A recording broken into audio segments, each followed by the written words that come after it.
അഭ്യുദയങ്ങൾ ചിരിച്ചിരിക്കുകയാണ് Kannada cinema ലോകം. കാന്താര എന്ന Indian സിനിമയുടെ അത്ഭുത സിനിമയായ ചലച്ചിത്രത്തിന്റെ റീക്വലായാണ് രണ്ടാം ഭാഗം ഇറങ്ങുന്നത്. ഋഷഭ് ഷെട്ടി എന്ന നടന്റെ മികച്ച പ്രകടനവും സംവിധാന മികവും കാഴ്ചവെച്ച ചലച്ചിത്രമായിരുന്നു കാന്താര.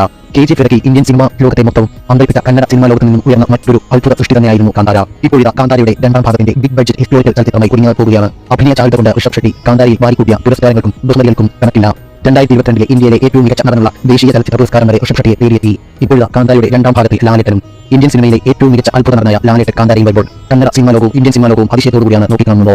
കാന്താര ഒന്നിൽ പ്രകൃതിയുടെ ദേവതാ ലോകവും ആ ദേവത മനുഷ്യനിൽ പ്രവേശിക്കുന്ന രീതിയും മനുഷ്യനിൽ പ്രവേശിച്ചു കഴിയുമ്പോൾ ഉണ്ടാകുന്ന മാറ്റവും ഒക്കെ കണക്കിലെടുത്താണ് ആ ചലച്ചിത്രം ചെയ്തിരിക്കുന്നത്. മനുഷ്യന്റെ ആധാരചക്രങ്ങളിൽ പ്രവർത്തിക്കുന്ന ദേവതാ സാന്നിധ്യമാണ് കാന്താരയുടെ ഇരുവൃത്തമായിട്ടുള്ളത്.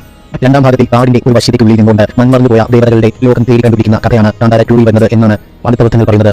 ഋഷഭ് ഷെട്ടിയുടെ അച്ഛന്റെ വേഷമാണ് മോഹൻലാലിന്. ബറോസിന്റെ ചിത്രീകരണവും അതിന്റെ റിലീസിംഗുമായി ബന്ധപ്പെട്ട തിരക്കിലാണ് ലാലേട്ടൻ. അതിനുശേഷം ലാലേട്ടൻ കാന്താരയിൽ ജോയിൻ ചെയ്യും. 2025 പകുതിയോടുകൂടിയാണ് ചലച്ചിത്രം പുറത്തുവരാൻ ഉദ്ദേശിക്കുന്നത്. അഭിനയസിദ്ധിയുടെ അത്ഭുത പ്രതിഭയായ ലാലേട്ടന്റെ കാന്താരയിലെ പ്രകടനം കാണാൻ ഇന്ത്യൻ സിനിമാ ലോകവും ഇന്ത്യൻ പ്രേക്ഷകരും കാത്തിരിക്കുകയാണ്.